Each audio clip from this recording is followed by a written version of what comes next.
The words dual and dual share a root in two-ness. Duality is rarely passive. It almost always implies tension. Dual simply implies two. Dual means two in opposition. I think the question becomes, when we're talking about duality, are we talking about two aspects of one whole or two separate forces competing for dominance? It has been framed both ways, often at the same time. In many traditions, duality is not a battle but a polarity. Light and dark, masculine and feminine, order and chaos. These are not enemies as much as they are necessary counterparts. You can't have one without the other, but the two together make a whole. In this view, duality is dynamic balance, like inhaling and exhaling. If one side wins, the system collapses. Here, duality isn't a duel, it's a dance. Other systems frame duality as conflict. Good versus evil, God versus Satan, spirit versus matter, truth versus deception. This interpretation turns duality into a power struggle where one side must dominate, suppress, or destroy the other.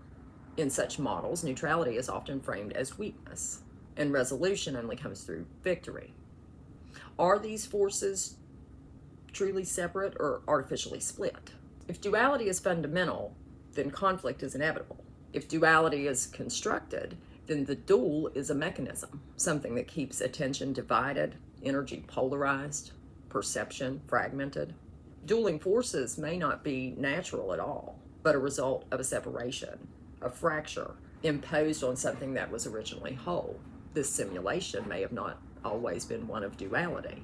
Dueling systems are easy to manage. Pick a side, stay reactive, fear the other side. As long as attention is locked in opposition, no one steps outside the frame. The duel consumes all available energy. This is why many wisdom traditions point towards stepping outside of duality, becoming the observer. It's not about one side winning, it's about integrating the entire experience, the place where you step outside and see the whole picture. When duality is mistaken for a duel, the only outcome is domination. When duality is understood as polarity, the outcome is integration. The moment you stop asking which side wins and start asking where do both sides arise from, the duel dissolves.